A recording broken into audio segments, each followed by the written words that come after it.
So what's up sa mga kahombre ko dyan? Makagkag-usap na naman nga pala to. At syempre mga kahombre ko, alam nyo na, today is the day kung saan ating pong tatalakayin ang isa ho sa pinakamainit ho na issue mga kahombre ko sa social media sa panahon ngayon. Oh my God, this is crazy hot mga kahombre ko. Kasi nadadawit na naman ho Officer Gabriel Go mga kahombre ko sa isang napakatindi na naman ho at napakainit na naman ho na issue kontra sa isang maestro, profesor o teacher mga kahombre ko na nahulihan niya na walang helmet. Hinahanap niyo ba ako sa Facebook?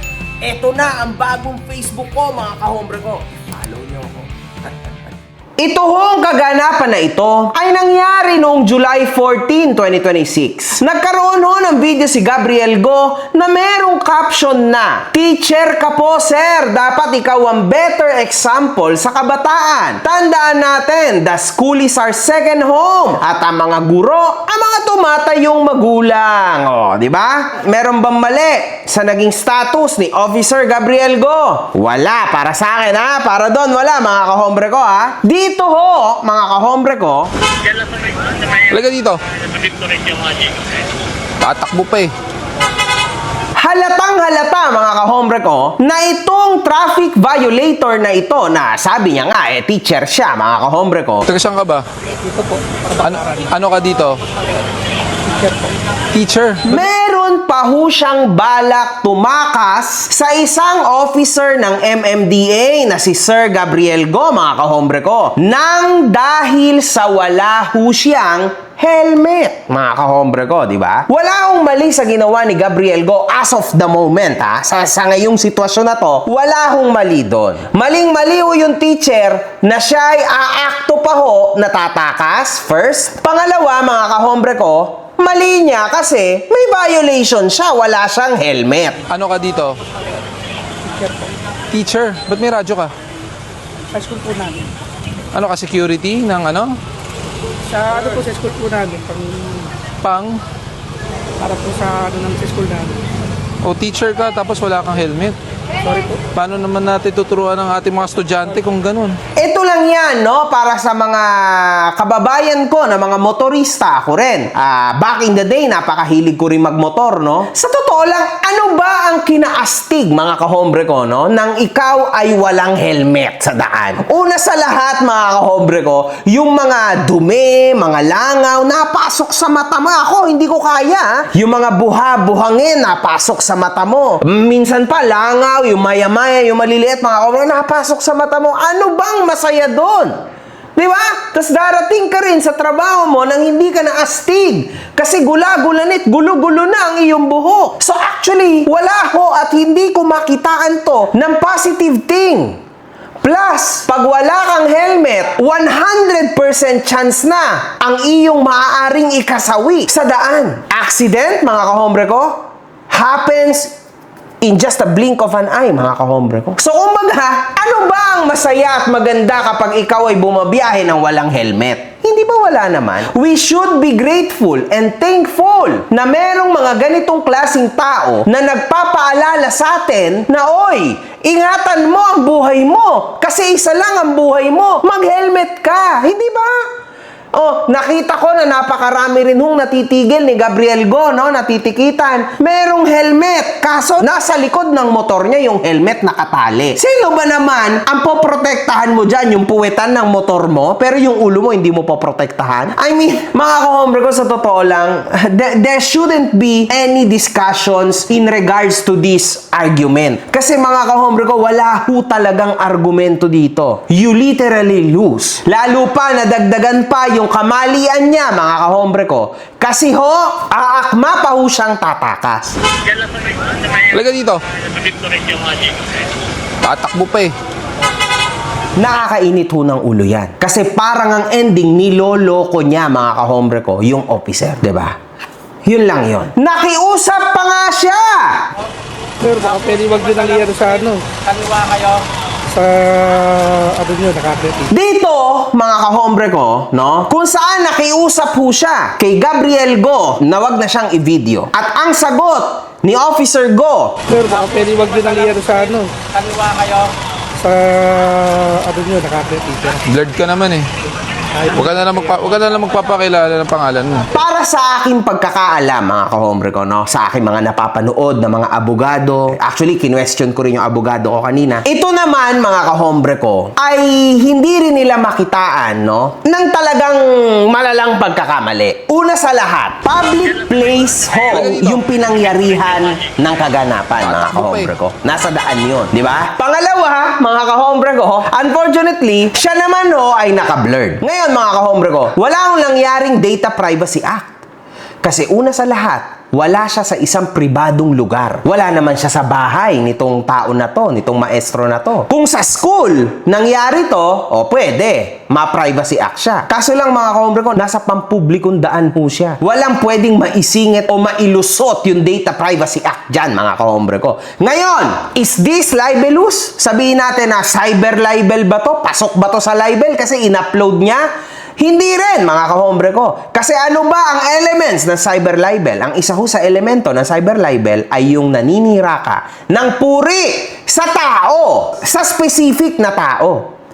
In this case, mga kahombre ko, wala naman siyang ginawa. Kasi end of the day, naka-blur ho ang mukha ng tao. Hindi ho klaro sino at ano ang pagkakakilanlan ng tao na ito. Nobody knows. Ang alam lang ho ng lahat, siya ay isang teacher, mga kahombre ko. Pero hindi alam ng lahat kung sino siya. So, Data Privacy Act, X. Cyber libel, X. So, wala, mga kahombre ko. Wala ho. Naniniwala pa ba kayo sa mga pinagsasasabi ni Norman Mangusin? Ako po, ipinanganak akong super yaman. Makikipagsunugan talaga ako ng pera sa kanila. Gusto nila, sunugin nila ako ng pera nila. Pero sisiguraduhin ko, hindi pa ho ako napapasok. Ubos na yung pera nila. O ayan, o Basya, naghahanap ka ng relo. Ayaw, Wimbledon. Ito yung aking president. Ayan yung bracelet na hinahanap nyo. Sinabi nyo yung sinanla. Tarantado kayo, minuto. Bakit todo-todo po ang pasasalamat niya sa mga OFW? Ay, Hazel 21. Nagpalipad na naman si Hazel 21 ng USA. Thank you, Hazel. Thank you. Nakita mo na ba si Leia Weda? Nagpadala na ng 80,000 yen. Bukod pa ron, nagpapalipad pa rito. Tangina mo! Para ho sa mga OFW na awang-awa kay Norman Mangusin, huwag na kayong magpapadala kung saan-saan kasi may transfer fee. Baka maghalit niya si Norman kasi may bawas pa yung ipapadala niyo sa kanya. Tangina mo? Ganito na lang. Para may libreng $20 pag pinadala mo yung pera mong pinaghirapan para kay Norman o sa pamilya mo, gumamit ka ng TapTap Send. Oo! Ang TapTap Send ay isang remittance money transfer application. At kilala ito dahil una, fast transfers ang pera mo darating agad. Mapa-Gcash man yan, BPI, BDO at kung ano-anong bangko na may online. Napakasimple, di ba? Ngunit, huwag niyong kakalimutan na sa una niyong padala, basta ginamit niyo ang promo code ko na makagago, meron kayong libreng $20. Di okay. Ano pa ang hinihintay nyo? Palipad na kayo using TapTap Send. Ngayon, gusto niya magkaso, kailangan niyang patunayan sa korte yan. At napakahirap po niyang patunayan sa korte. Sa totoo lang this would be a tough battle, mga kahombre ko. Baka nga ho hindi rin to tumaas sa RTC level. Para sa akin, sobrang hina, mga kahombre ko. Antindi ho ng pwedeng depensa ni Gabriel Go dito. Ngunit, kung sa administratibo naman, mga kahombre ko, di ba, meron ho nakatiwalian dito. Kung sa administrative, mga kahombre ko. Criminal case, wala. I don't think so, mga kahombre ko, na pwede siyang maging liable sa kahit na anong criminal case. Pero sa administrative case, mga kahombre ko, pwede. Kasi tulad niyan, nagsabi yung teacher sa kanya na, oy, boss, wag mo na ho akong i-video. Kumbaga, nakiusap sa kanya, pero itinuloy niya pa rin ho ang pagre-record. So, kumbaga, yun ho ay nasa 80% yung chance ng administrative case. Nakiusap sa'yo yung pribadong tao na wag mo na siyang i-record. Pero ni-record mo pa rin siya. So, Nandun na lang ho mga kahombre ko ang isang diskusyon. At ano ang pwedeng mangyari doon kapag sakaling napatunayan na talagang lumabag siya sa administrative case? Pwede ho siyang masuspinde ng 3 to 6 months or 1 year sa kanyang pwesto, or else mga kahombre ko, pwede rin ho siyang masibak sa kanyang pwesto. Blurred ka naman eh. Huwag ka na lang magpapakilala ng pangalan mo. Dapat inisip nyo muna yan bago kayo gumawa ng mali. Tama rin naman itong sinabi ni Officer Go na dapat inisip ninyo yan bago kayo gumawa ng mali. 'Di ba? Teacher ka, nagmamadali ka, wala. Dapat inisip mo muna. Kasi alam mo, 'di ba? Teacher ka nga hindi mo alam na bawal ang magmotor nang walang helmet. Aside lang mga kahombre ko, syempre sa ibang syudad kung saan bawal talagang mag-helmet, 'di ba? Kasi talagang yun yung panukalang batas ng LGU nila. Pero definitely hindi ho dito sa Maynila, 'di ba? Hindi ho ganoon. Dito sa NCR, no chance. Sa lahat ng parte ng NCR, kahit ikaw ay may bibilihin lang sa tindahan, dapat naka-helmet ka. Hindi pwede na tsamba-tsamba lang. 'Di ba? Ganun lang yun, mga kahombre ko. So, Dapat inisip nyo muna yan bago kayo gumawa ng mali. Beles! Isa lang i-elect, pa isa lang yung tow truck natin para ano. No helmet. Copy. Sige.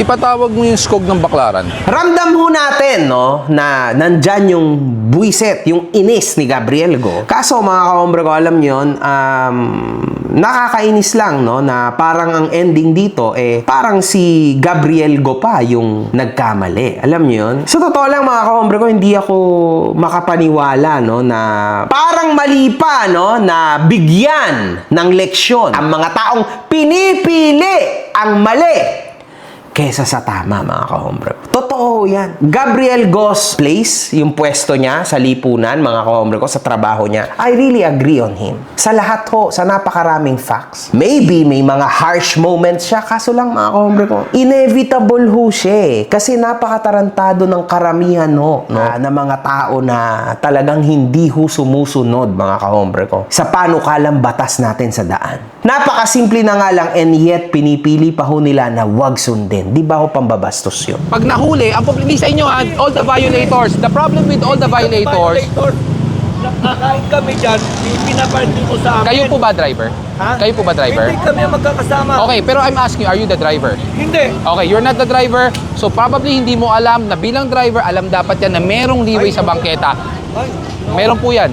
A license is a mere privilege. It comes with responsibility. Pero alam nyo, mga kahombre ko, kung itong sitwasyon na ito ho ay nangyari sa bansa kung saan ako lumaki, sa Europe, sa Italy in this case, alam nyo, mga kahombre ko, wala hong isang Gabriel Godon o kung sino mang enforcer or officer ang lalapit sa'yo, mga kahombre ko, para ikaw ay bigyan ng ticket. Kinabukasan, mga kahombre ko, pupunta yung enforcer sa bahay mo, kukuhanin yung motor mo.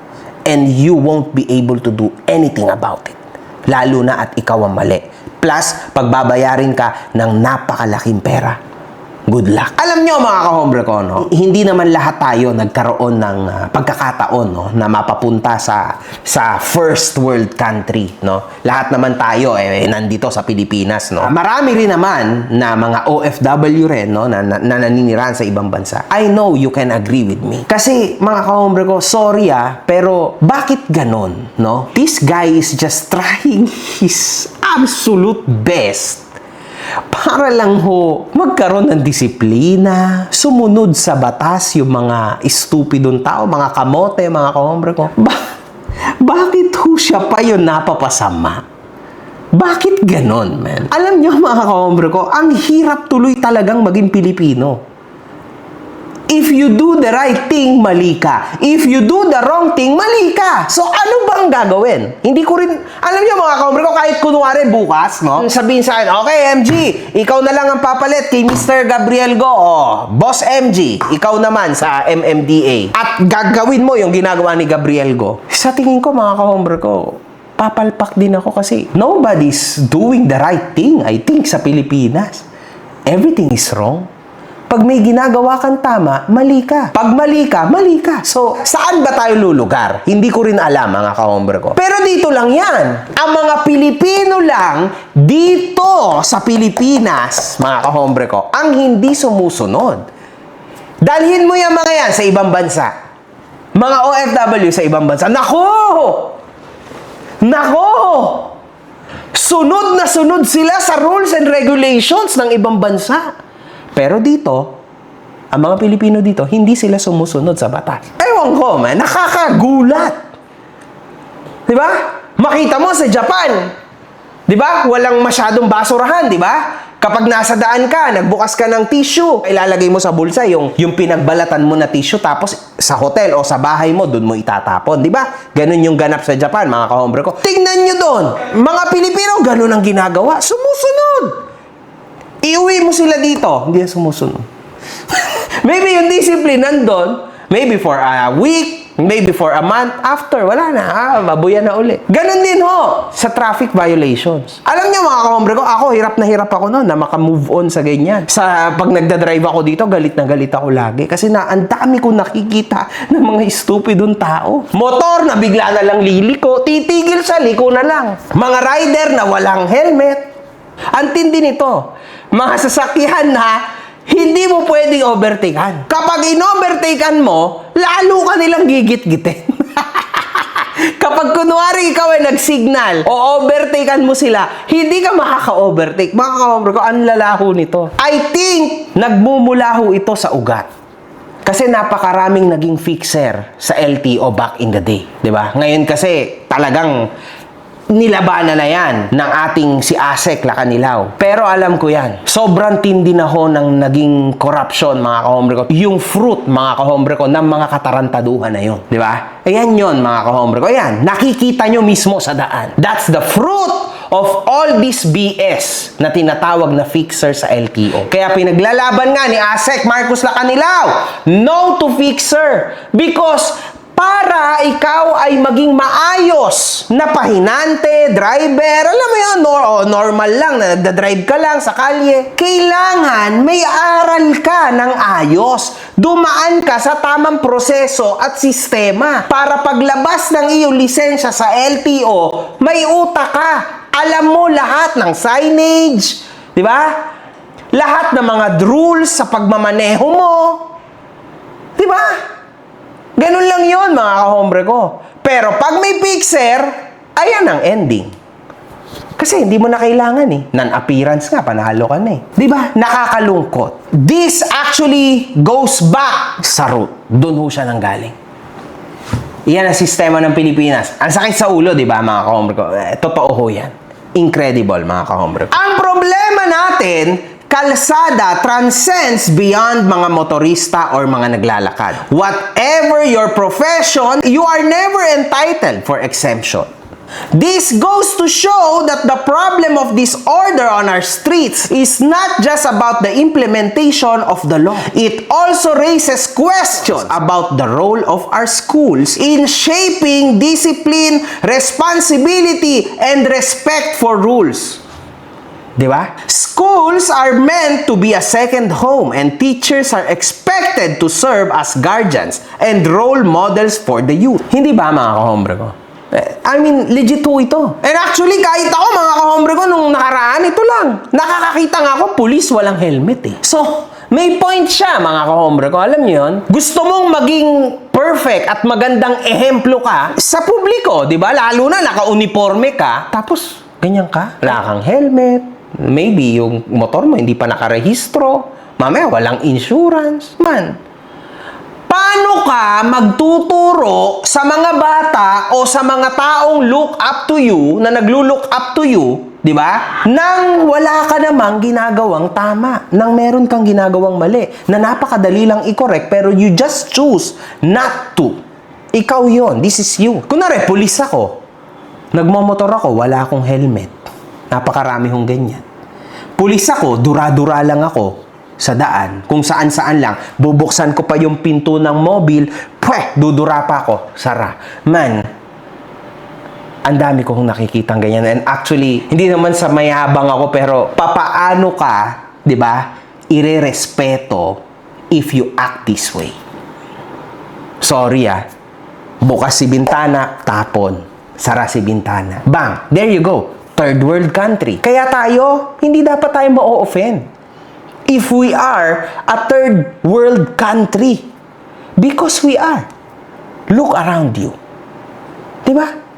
People are trying, tulad ni Gabriel Go, to do the right thing para sa perfect basic rules and regulations para sa'yo, para itama mo lang yung sarili mo sa daan lang to daan lang to mga kahombre ko. Pero, masisibak pa ata si Gabriel Go sa trabaho niya.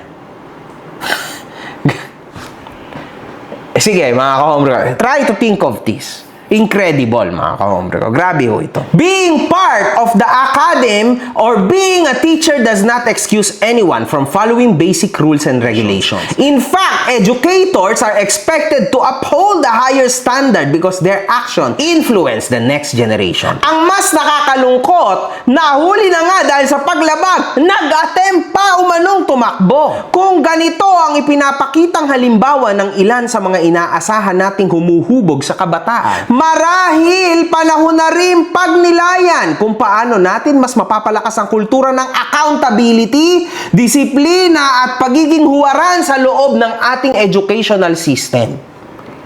The hard pill to swallow, this is the system and culture that we need to change or else progress will always just be a dream for us Filipinos. Napakaganda ho na mensahe na to ni Go. Kasi yan din yung ibig ko sabihin mga kahombre ko. Paano natin maayos ang bansang Pilipinas kung ganito lang kasimpleng bagay hindi ho natin masunod? Ending, isisisi lang natin, doesn't matter kung sino man nakaupo wala naman akong pakialam dyan sa ganyan.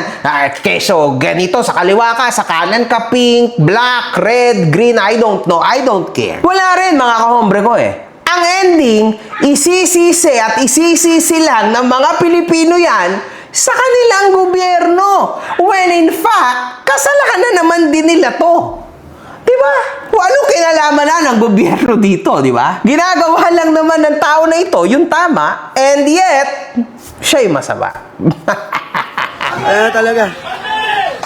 Ano tayo gagawa? I don't know, mga kahombre ko. I don't know. Comments! I admire your initiative in enforcing the law, but I think the way you speak is already bordering on arrogance. If you say that teachers should be good example to their students, in the same manner, public servants should also show respect to motorists when apprehending for a violation. I respect your opinion, Ngunit, kapag ikaw kaya ang pumalit kay Gabriel Go, try mo lang, yung tipong nahuli mo na, tatakasan ka pa, diba? So, papahirapan niya pa yung mga MMDA. Subukan natin. Try. Ikaw nga. Baka nga hindi lang ganyan maging action mo Diba? Lalo na, itry mo, maghapon magdamag ka sa daan na nakatayo. Try lang. Diba? Init, ulan, lahat na ng aberya meron. Danger sa life mo. Try. Tignan ko lang kung anong maiisip mo next. Mahirap po ang trabaho ng isang tao ganyan. Lalo na at 80% dito sa bansa natin, ganyan ang pag-uutak. Ang dami hong kamote dito, mga kahombre ko. Nasa 80% kamoting talaga. Mas madalas ka pang makakita ng kamote kesa yung actual na legit na totoo, mga kahombre ko, na mga motoristang talagang sumusunod. Ayan, totoo yan. Di ba, wag na natin itanggi. Ayan ang totoo, realidad. Ang mali sa teacher talaga. Walang helmet. But Sir Gab, try to talk to him politely naman. Naka-uniform pa naman si Sir. Parang ang labas ng video kasi, okay na okay lang talaga kausapin ng guro ng ganyan. Kaya ang daming estudyante na rin talaga na nawawalan ng respeto sa teacher kahit sa pakikipag-usap lang. Tanggap naman ni Sir ang mali niya, okay na yung tikitan nyo na po. I really admire your video, blah blah blah. Eto, mas may point, di ba? Kasi sa isang banda, totoo rin naman na nakiusap yung teacher at hindi naman siya pumalag sa ticket, di ba? Okay lang naman daw, di ba? So, kumbaga, mga kahombre ko, may point ito. Kaso lang, syempre, iba-iba naman ang init ng ulo ng tao, grabe. Isipin nyo yun, di ba? Iba-iba, hindi naman ho tayo robot. May mga feelings din ho ang bawat isa sa atin, di ba? Lalo na kung aakma, natatakas, mas lalo hong nakakabwisit yun, mga kahombre ko. So, imagine nyo na lang. Talaga dito.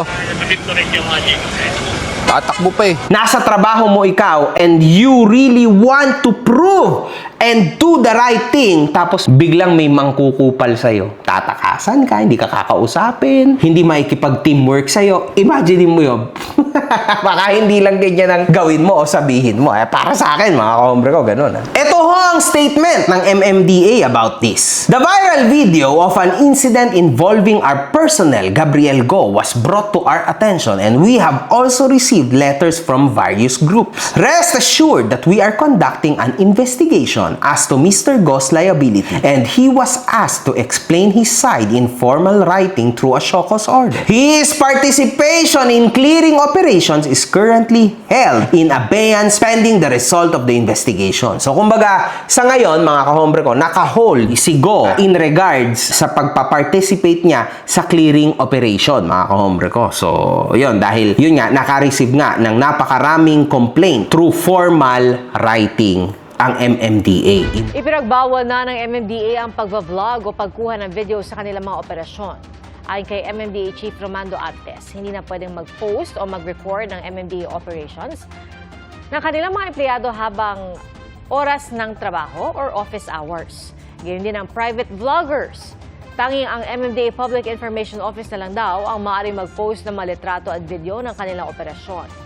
Inilabas ang polisiya kasunod ng pinunang paraan ng paninita ni MMDA Special Operations Group Strike Force Head Gabriel Go. Ayon kay Artes, walang suspensyon na ipinatok kay Go pero tuloy ang pagdinig sa kanyang administrative case. Kung bawal na pala, baka doon merong pwedeng maibutas talaga na malala ang mga teacher na nagrereklamo kay Go. Gabriel Go, si Baki na. Si Antonio Tino po ito, kinatawan ng ACT Teachers Party List. I'm sure napanood niya na rin yung nakakagalit na video ni Gabriel Go ng MMDA kung saan inaresto niya ang isang teacher dahil wala raw helmet, naging content ng kanyang video. Malinaw naman talaga walang helmet. Ang issue dito, hindi na dapat above the law ang sinuman. Ang issue dito, una, ay yung basic na pagrespeto dapat ng lahat ng law enforcers sa mamamayan. Whether teacher o ordinaryong mamamayan, kung may paglabag, dapat yung law enforcer may respeto sa mamamayan. At yan ang hindi pinapakita ni Mr. Go. Ngunit pangalawa, at dahilan kung bakit talagang dapat sibakin na itong si Gabriel Go, nilabag niya ang right to privacy ng isang mamamayan. Malinaw na nakita dun sa video na nagsabi yung teacher, pwede wag nang i-video. Pero nagpatuloy si Gabriel Go. Tapos sinabihan pa yung teacher. Huwag ka na lang magpapakilala ng pangalan mo. So alam niya, may issue ng privacy dito. Ngayon, ang pinaka-importanting punto ay hindi ito first time na nangyari ito sa MMDA. Last year, naglabas na si MMDA Chair Artes ng regulation at atas sa MMDA na bawal na gawing personal content at personal vlogging ng mga tauhan ng MMDA tungkol sa mga operasyon ng MMDA. Malinaw yon. Ngunit mula noon hanggang ngayon tuloy-tuloy na nilalabag nitong si Gabriel Go ang atas na ito ng MMDA. Ang sabi doon sa directive, kung magba-vlog ang MMDA tungkol sa kanyang mga operasyon, maaari lamang ito through the official social media accounts of MMDA. Malinaw po na binablog ni Gabriel Go ang mga operasyon ng MMDA na direktang nilalahukan niya sa kanyang personal account. No, so ginagawa niyang content para sa sarili niyang interes, para sa sarili niyang kasikatan at posibleng para sa sariling monetization ang opisyal na trabaho niya bilang MMDA. In the process, nilalabag pa ang karapatan ng mga mamamayan na dapat na pinaglilingkuran niya. Kaya sa kadahilan ng ito, nananawagan tayo kay Chairman Artes ng MMDA, dapat sibakin nyo na ang taong to dahil sa kabila ng atas sa inyong opisina ay binaliwala at tuloy-tuloy na nilalabag. Ang pinaka-ebidensya ay yung social media account mismo ni Gabriel Go. Kaya muli, it's time to go. Gabriel Go, sibakin na. So, umani ho to ng napakalaking negatibidad mga kahombre ko sa internet. Itong pagsasalita na to, ACT Teachers Party List na to. So, hindi ho naging maganda ang feedback ng mga tao dito. Talaga hong pinagbabash lang sila ng malala. Anyway, kasi parang kumbaga pinalalabas niya kasi na totally mali si Go sa lahat ng ginawa niya. Di ba? So, yun. Siyempre, magkakaiba ng opinion. Wala tayong magagawa. Ito, isipin nyo mga kahombre ko ha. Anong ituturo nung makapal ang mukhang teacher? Huwag sumunod sa batas? Kaya bata na mamaril at nananaksak sa school dahil sa mga kamoting teacher na ganito. Diba?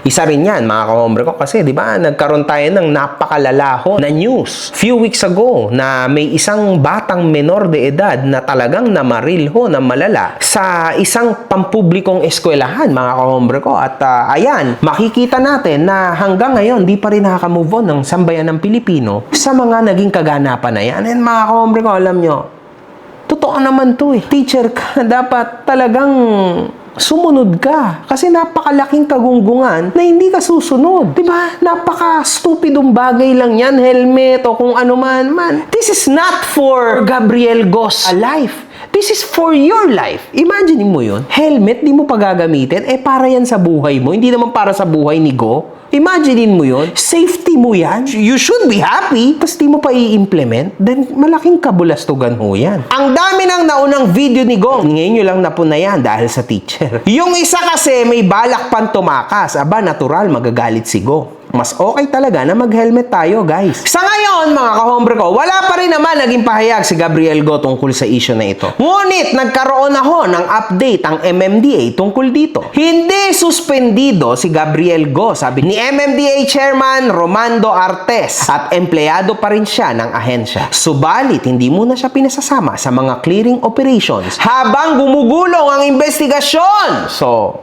yan mga kahombre ko. Kayo, no? Ano naman ang naiisip nyo tungkol sa mga kaganapan na ito? Kasi ako mga kahombre ko, para sa akin, tama talaga si Gabriel Go dito. Anyway, mga kahombre ko, syempre, tama man si Gabriel Go, kaso lang syempre, medyo may konting mali pa rin dahil nakiusap din naman talaga, di ba? Yung teacher na, oy, wag mo akong kuhanan, pero kinuhanan niya pa. May konti pa rin siyang mali doon, pero mas mataas ho ang porsyento na talagang may point si Go. It's just that, alam niyo yun, ganyan talagang katigas at kahirap ho. Talagang mang-disiplina sa Pilipinas. Ikaw pa ang mandisiplina, ikaw pa ang mali. Ang lalaho. One love, good fucking vibes. One love, good fucking vibes. Yes, of course. Galingan mo pa, putang ina mo!